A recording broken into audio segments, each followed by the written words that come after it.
Mr. Kristian Harloff. How you doing, sir? Good, man. What's going on? Yeah, the movie trivia Schmoedown. We've been doing it for a little bit, and we kind of got a new show coming out called Friday Night Titans. It's a lot of fun. Yeah, I saw that. I saw you promoting that. And, one of the great things that I like doing about interviewing people is interviewing people that actually inspired me. And when it came to you and Mark Ellis, you guys kind of, you're partly you, Stuckman, Jeremy Johns, kind of inspired me to start my YouTube channel. So that's what's kind of cool about doing this stuff. Well, thanks, man. I appreciate that. Yeah, it's you've been doing great. I mean, I saw a lot of your interviews. You've been kicking ass, so thank you. That means a lot. Thank you. Yeah, no problem.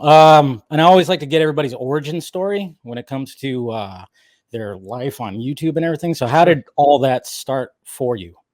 Well, so we started it's 2007. Mark Ellis and I, both stand-up comedians at the Comedy Store in Los Angeles, and we became buddies there. And I had put him. I did this pilot, and I put him in it. And we were pretty close at the Comedy Store. But became more close during the recording of that. And in 2007, my friend was recording stuff for Current TV, if you remember that, and so they were doing like this stuff where they're like, hey, we're just gonna have people shoot themselves watching pilots, and they had like a whole bunch of people watching pilots and giving their commentary. And Mark and I did it, and then they liked us out of the people that did it, and they had us then start doing reviews. And it was during like when they had those flip, it wasn't flip cams, but you remember those disposable kind of cameras that you'd record yourself? Yeah, I think I know what you're talking about. Wow, something like that. Yeah, I forget. Something like that. I think I actually used one time to film a wedding. Yeah, right. Yeah, it was these things, and they gave us one of them, and we did it, and then we started doing a bunch of those, and we continued to do it, and we did it for about a year, and then we started. Originally, the two of us were just separate on camera, and like, let's try to do it together, and we'd go and see movies, and we did it.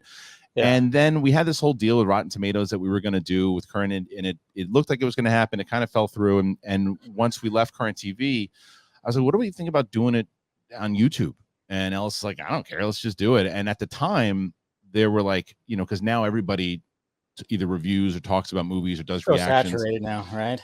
But I mean, just the fact that there's more opportunity to do it now, right? Sure. So, and with as far as access to equipment and all that, I think there were 4, maybe 5 people doing it at the time when we started, maybe. And like Grace Randolph was still doing it. Stuckman.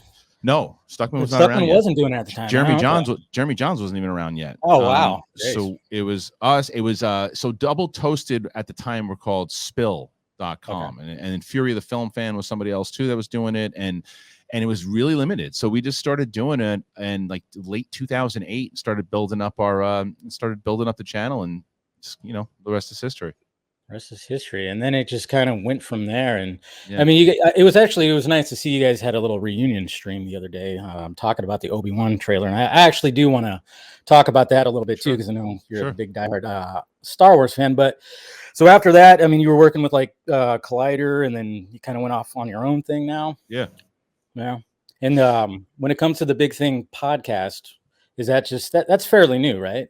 Yeah, so it's been around now, I think. So the short story of it is I was at Mark and I did our thing for a while. We were doing Schmoes Know. We had started the long form podcast, and then we started doing AMC Movie Talk, which led to Collider. And then after I left Collider, we started a thing called SEN Live, and that was essentially kind of a mix between Schmoes Know and Collider Live, and trying to do some of that. But the problem is that when you're going off on your own, you got to find ways to make revenue if you're going to have a crew and everything. We were doing the Streamlabs and the super chats and all that, and unfortunately, just my personal opinion, it got bogged down with we came up with a good bit, which was like we called it the Schmobot, and someone would come in and they could interrupt the show, but it became repetitive, and it also kind of disrupted the flow of the show. So last year, I think like last August, I was like, why don't we start? I want to start like something that I've always wanted to do, something a little bit more intimate, and just have my friends come over, talk, shoot the shit about what we want to talk about, and whatever the pop culture thing is. And the big thing kind of happened, and I've had guests on, and I've had my friends on, and it's gone pretty well for us.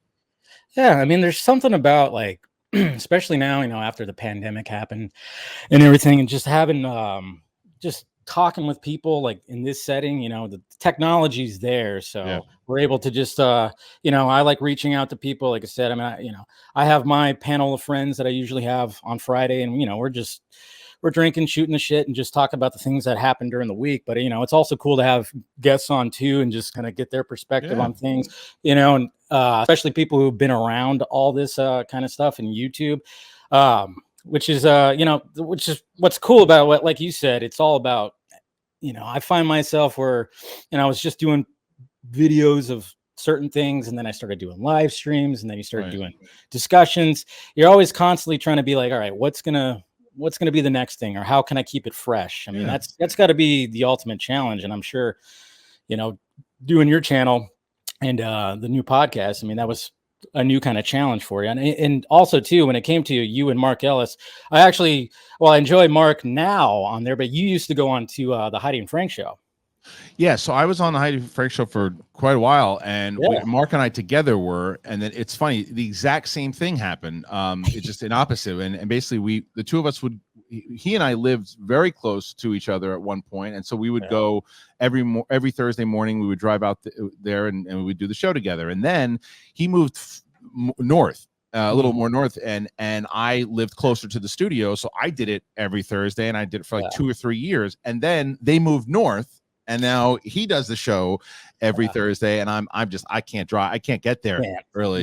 LA traffic? Are you kidding me? It's crazy. I love those guys. They're fantastic. I love Frank and Heidi and the whole crew. Yeah. Oh yeah, I listen to them every morning, and it was actually pretty. When both Heidi and Frank were not around for a little bit there, Mark had to come in and kind of just like co-host for a little bit there, and I was like, and he did a good job. Him and who's the guy? Jordan? Is it Jordan? Or was it Johnny? Johnny. It was Johnny. That's right. Johnny Ice. Yeah. Johnny Ice. Johnny Ice was our engineer during the Toad Hop days when we started Schmoes Know. So. Oh, really? Yeah. Johnny's great, man. And Mark's a natural. That kind of stuff. When he was doing that, he's a natural. Yeah, he's a natural. Are you still doing stand up like he does? So what's funny about that is I had taken a break for like 12 years, and during the pandemic, I started writing some stuff, and when we went to New York to do one of our Schmoedown events in Brooklyn, Mark was doing a show, and he gave me he's like, hey, do you want to do spots? So I wound up doing like 20 minutes, and I've gone up like 3 or 4 times in the last couple months, and it's been fun to get back on there. Yeah. I mean, how is that? I mean, was there nerves, or you could just immediately get comfortable again, or? Yeah, there weren't really nerves, because you got to remember that it for stand up for comedians, I think too, it's a matter of once you're doing it for a while, it becomes like riding a bike, right? And when I was doing it all the time, I would go up twice a night, 7 days a week, so it was when that was when I was single without kids and a wife, so I'd be able to. It does help. Yeah, I would go to work. I'd work until 6 o'clock. I'd drive to the Comedy Store. I'd drive to the Improv, and I would find other places to go up. So that muscle was still there, and I actually think it was even more helpful now, because I've been doing this type of stuff for the last couple of years, and I've just been talking for however many years it was. So I goof on stuff. I goof on myself, and it was it's been fun. Yeah, I've always wondered, because there's been people that say like, "Yeah, you should try stand up," and I'm like, "Yeah, maybe." I've always thought about it, and now I think that I've had so much of this and just talking to myself for like the past 7 years or whatever. Maybe I'll give it a shot one of these days. I don't know. I mean, it's just I know one of these days, maybe go to an open mic or something. I don't know. We will see. Maybe one of these days. Just make sure that one of these days doesn't turn into always one of these days. Because one day it goes away. You just got to jump up and do it, man. Because I was in the same position, right? I said, all right, I have all this stuff that I haven't written, because truth be told, I think I jumped up on stage in New York around 3 years ago for like 10 minutes, and it was a lot of fun. So knowing that it was still there, it was still in the basement, as Rocky Balboa says, right? But it was, but I think that you can push it off and say, yeah, I'll do it eventually, but you just got to do it once. And if you love it, you love it. And if you don't, at least you did it. Yeah. I think it's like, I mean, there's always that fear of crashing and burning, but that's just part of it. I mean, every comedian talks about those times, and those are the times that you learn. I mean, it's similar to like when you try something out on say a segment or something on your YouTube channel, and it doesn't work. It's like people didn't really take to it. Then you just kind of move on, go to the next thing. Dude, you put yourself on the line every day and don't even realize it. You know, when you're on, especially because when you're doing whatever the shows are, whether it's live, not live, you're always putting yourself out there, and you're in front of an audience, and that audience is going to judge what you're saying because that's what you're asking the audience to do, right? And so you're always under the microscope. There's no doubt about it. So when it came to the movie trivia Schmoedown, how did that come to be? Schmoedown came about very similar to what you were just talking about as far as segments and bits on the show, as I'm sure you're familiar with. You come up with things that you want to try out and what the audience is going to like. And we were doing our live show every I think it was every Thursday, and we were doing it at Maria Menounos's this house studio that she had back in the day. And we had a 2-hour live show that we were doing, and at the end of every show we would have like a little bit that we would do, whether it was a celebrity impression dating game or some fun things. And Mark and I were going to VidCon, and we stopped at this.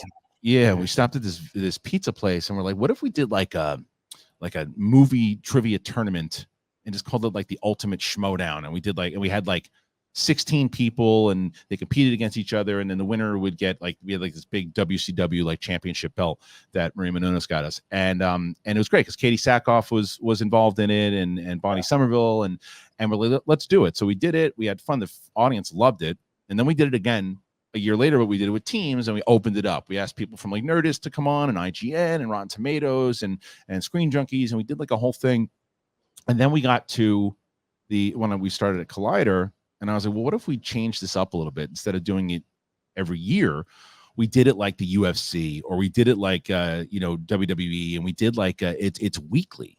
And when we started to build out and had tournaments and like rankings and champions and brought in like everybody to play and people and opened it up, and that just evolved and evolved and evolved. And the most recent kind of version of it is I joined with Skybound, who Walking Dead and Invincible. And this season, because obviously like everybody else, we just had our hands tied for the last 2 years, but now that we're actually able to be in studio, we're like, let's do this like a full television show. Like it's our version of like AEW Dynamite or Monday Night Raw. And it's an hour-and-a-half show, and it's got like the scenes and the characters and the twists and the turns, but all the trivia is real, and it's called Friday Night Titans, and it's been great. It's been a lot of fun. Yeah, it sounds like. I mean, I remember when it really like blew up. I mean, it's pretty crazy. It was like, it's those guys that just were sitting on the couch with the and I remember your theme song. I'm like, yeah, man, it's really turned into something. That's pretty awesome. But no, it's really great stuff we're doing over there. And but when it comes to like your own channel, like you just kind of, I mean, you talk about like reaction videos. I've always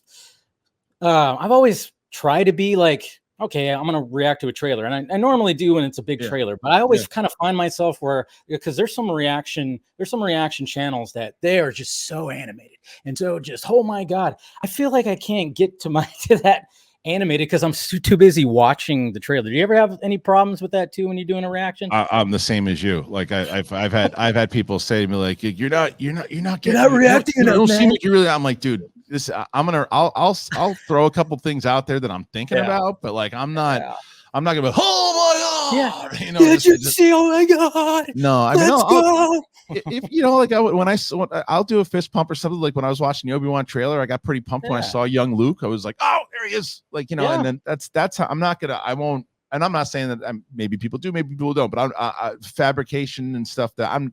As far as the reactions, I didn't even know about doing them, honestly. And like we did them on Schmoes back in the day, but I was like very similar to what you just said. I just wanted to do ones that I cared to do, right? So I think but I think with when you guys did it, and when it's just the pair of you guys can have a really cool discussion as opposed to like when it's just you. And I actually started doing reactions on my live stream, my Film Junkie lives that I do, because I thought, all right, I'll just save it for the live show. That way I can have a conversation with the live chat about it, as opposed to just me going, well, I thought this was cool and that, and, and it's kind of just like run through it again and just point some things out. So, but yeah, I'm just, I mean, there's some things I'll get really excited for, like when that first Batman trailer came out. I mean, that was insane.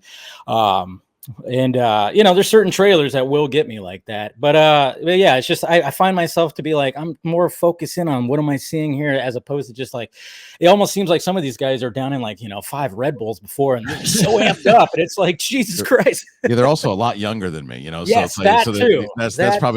That's probably a lot of the reason too. But I think that well, I have a similar thing that I like to talk to the audience, but what I do is I do it through the comments, right? So like what I've been trying to do, at least with the Schmoedown as well now, but what I've been doing a lot on the reactions is that people will come in and instead of doing what you're doing with the live stuff, I'll say, okay, drop a comment, and then I'll respond to them, and I have a conversation that way with people. And it's been, cool. And I think I wanted to do that because when Mark and I started on Schmoes, that's how we really built out the channel and learned about our community, because I think YouTube kind of lost that.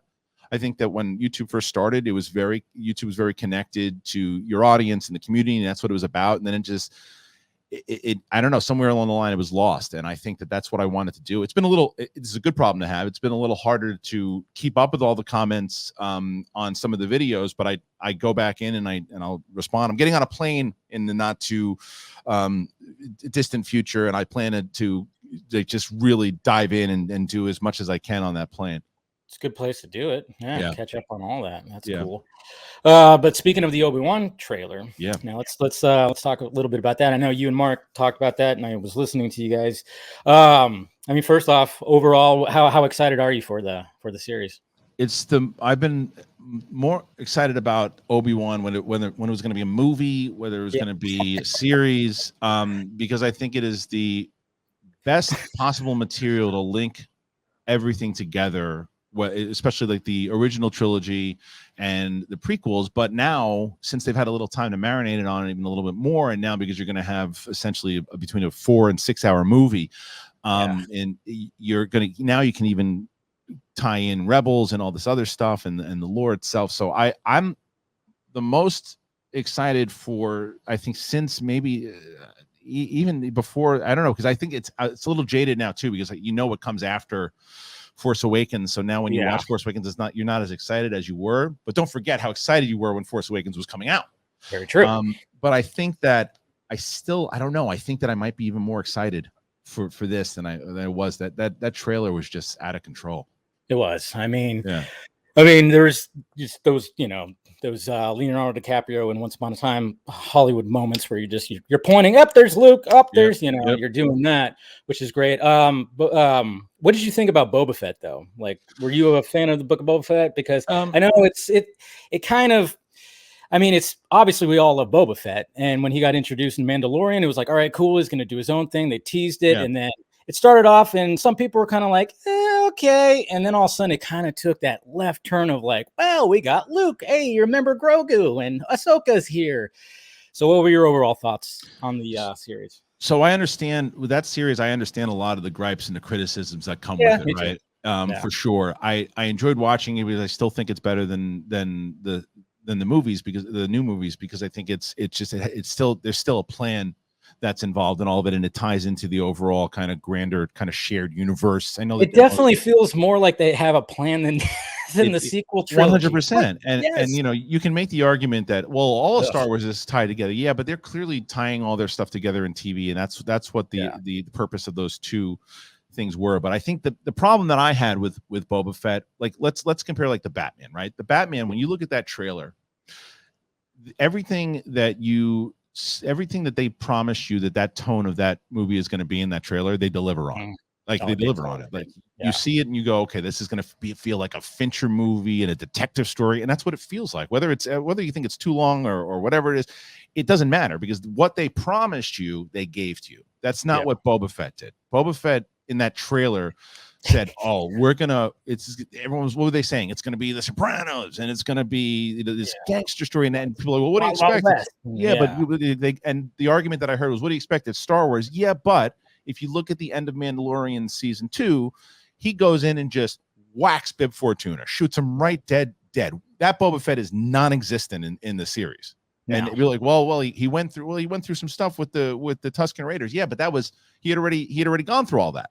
Yeah. when we saw him kill. And the version that we got him in The Mandalorian was the version that I wanted to see in Boba Fett. But the problem was Din is the version of Boba Fett that we've always wanted to see.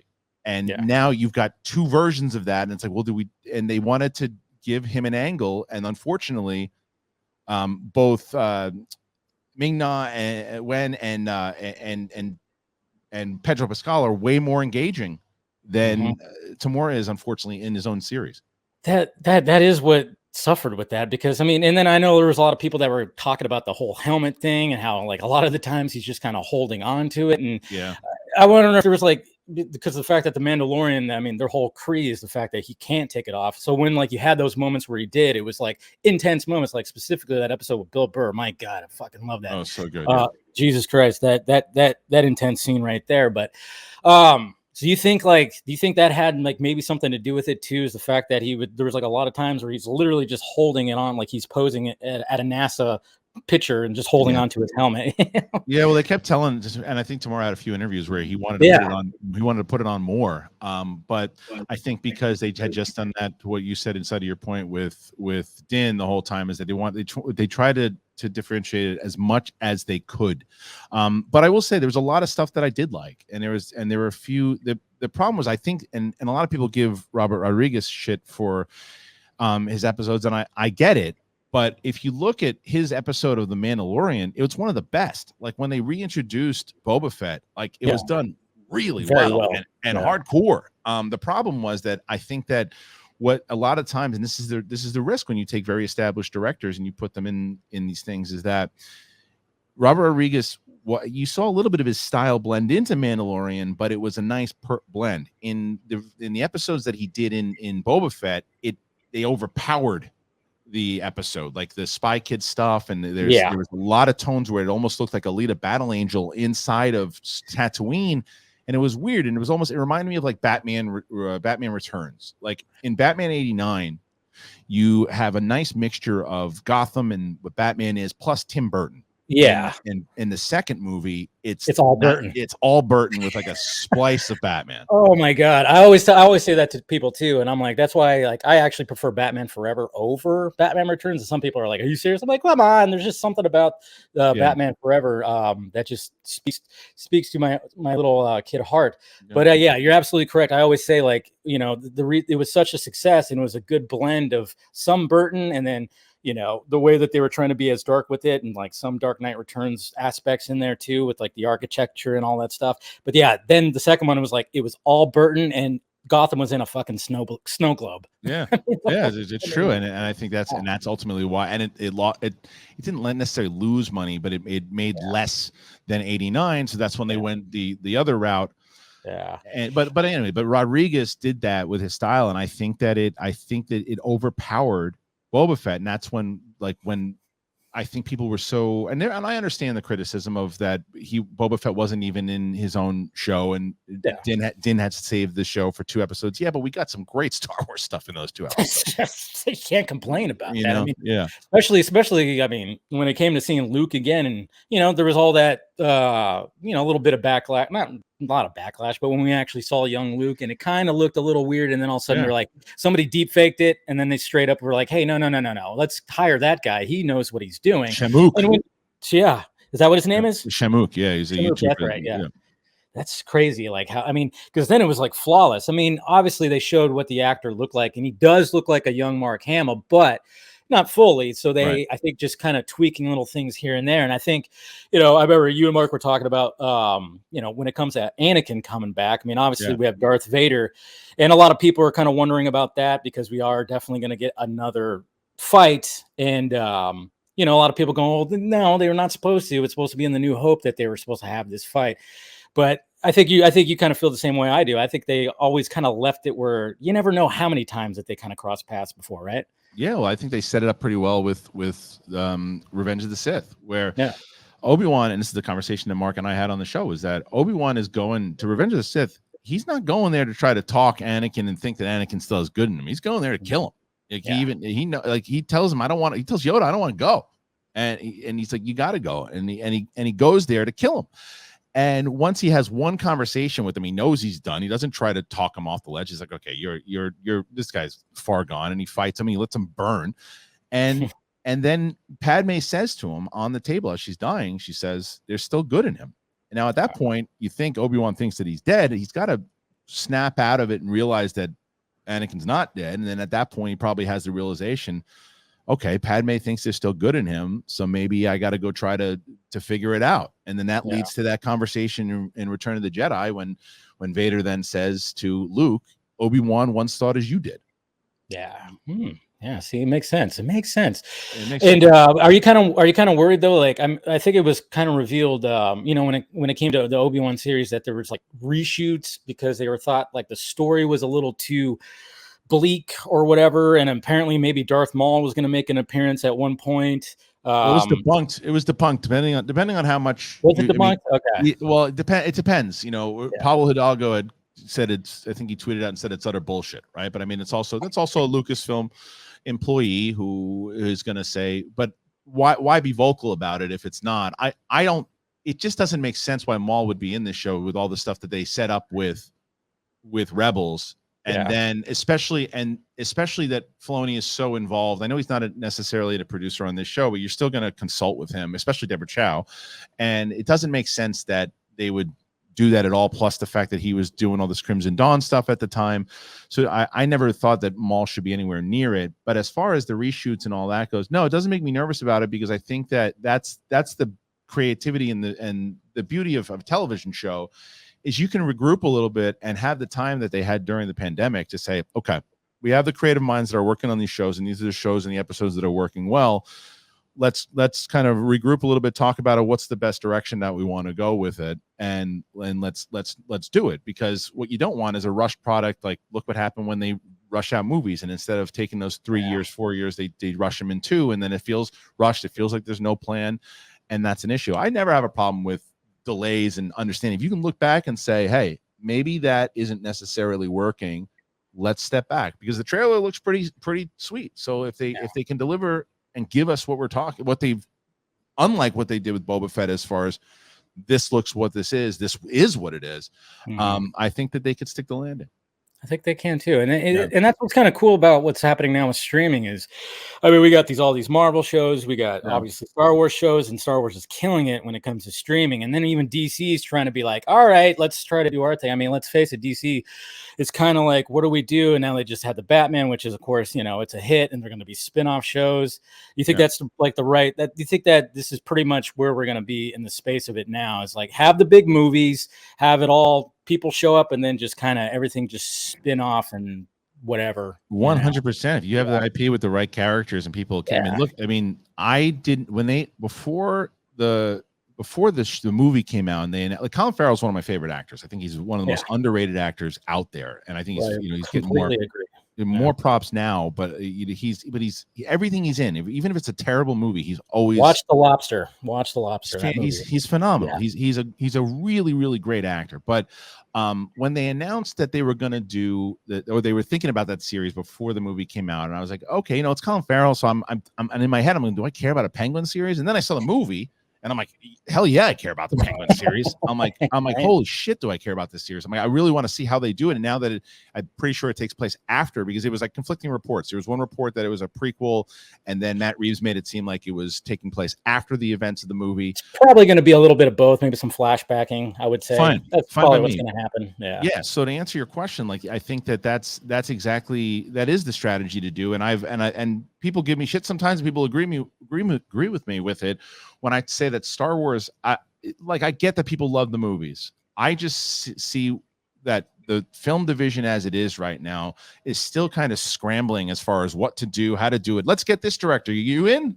Oh no, there's a problem there with creativity. You're out. And it's like the TV knows what they're doing, and they have a good plan. So if I just watch Star Wars TV for the rest of my life, I'd be happy, but I don't need a Star Wars movie. But would I go see one in the theater? Of course. Yeah, of course. But there's just like you said, but they could take these stories, and like you said, I mean, Obi-Wan's going to be basically a 6-hour movie. Right. So there's so much they could put in there, as opposed to like you have a Rise of Skywalker situation where they're trying to end literally like what, how many movies? Like 9 movies or whatever. They're just Yeah, trying to add like so many stories. Like they're trying to wrap everything up in one big giant movie. Where I'm thinking like every time that I've watched Rise of Skywalker, I'm going, man, this movie probably could have been another trilogy of just like trying to wrap up all the stories. So I think, that's why I think it's benefiting so much on streaming. Is there anything? Sorry, I was just going to say what I think that they can do there with, especially, I mean, something that because TV now is so successful, I like these little like standalone, like that's why Rogue Squadron I thought was a great idea, because there's no expectations on it. There's no like, it's not tied to Skywalker too much. Maybe the Skywalker. I mean, I don't know. It depends. It depends on how much they tie into it. But if it's just like a standalone, I thought it was like a standalone story where it was going to be more so like a Top Gun in the Star Wars world. I mean, if there's a couple of people that you might reference and stuff, then I'm fine with that. But like a standalone story that's not tied together to all of it, I think is the way to go. But I think there's 2 other ways I think you can go with it is the birth of a new era in Star Wars, like something like, let's say, whether it is the Old Republic, and they put a movie out, in the Old Republic to establish it, and then characters that became popular, whether it's something like we were talking about with the Penguin or something else, and then you start to branch off from the Old Republic and make like series throughout, whether it's whatever it might be, like the Rome of Star Wars, and start to build out through Disney Plus series, or ending series through movies. Like imagine if Mandalorian goes, let's say they decided that they're going to do 5 seasons and that's it, and exactly when it's going to end, and it's in the last episode, the penultimate episode is going to air in the first week of December, but the finale is going to air in theaters, and it's the series finale, and it's the end of it, and it's going to air, and you can watch it, you can go see it in the theater, and you can watch it, and then it's going to be on Disney Plus like a month later. That's kind of stuff that I hope happens too. Yeah. And it looks like that's definitely what's going to be there. And before we wrap it up, see you have the Yankees hat on. Glad that baseball's finally freaking coming out. Jesus Christ. I was worried there wasn't going to be a season. Like, what the hell? I'm a Giants fan, if you can't see right there. Well, I like the Giants. What's funny is my dad was a New York Giants baseball fan growing up. And then they moved, and he didn't like any New York baseball teams for a while. And then once because we lived in Queens, so he just wouldn't root for the Mets. And then during the 70s with Reggie Jackson and all those guys came in, Winfield, and he raised me on the Yankees. So that's why. And this year I was worried that we were going to go back to like 94 and have that whole thing go down. I know. I remember that season, but it was just like, come on, guys, can we get? And then it was funny once after they finally announced the season, all of a sudden my phone, because I have the MLB app, starts blowing up on all these trades and everything. Everything's finally going forward, but like, my God. But look for that. And then one last question, because usually, it's the vodka stream, and usually we're having some drinks on Friday night or something like that. Sure. Do you have a drink of choice? Yeah, so it depends. I go, and I don't know if it's just to still a rum and Coke when I'm out. A rum and Diet Coke is usually pretty simple, or just or a Stella. I'm simple. You're a simple man, Kristian Harloff. That's right. Well, I want to thank you again for joining the stream. It was of course. You can find Kristian Harloff everywhere. Just type his name. I'm sure you'll find him on YouTube, on anything. It's just basically Kristian Harloff on YouTube, right? Or I'm a Kristian on YouTube. And then Friday Night Titans is every Friday at 4 p.m. PST on the Schmoedown channel. And what I would say is, if you've never watched the Schmoedown, give it a shot. And it is, even if you're a wrestling fan, then please check it out. If you're not a wrestling fan, then you should definitely also, it's got elements of kind of the soap opera, but all the trivia is real, and there's a lot of big characters. And we wanted to do for movie trivia what esports did for video games, and I think we've accomplished that. But if you used to watch it and you're like, well, the digital age, it wasn't as fun as in studio. Well, we're back in studio now, and it looks better than ever now because with Skybound and everything. So please give it a shot. Sounds good. All right, guys, go check it out. And I guess I'll see you guys back over on the stream. Talk to you later.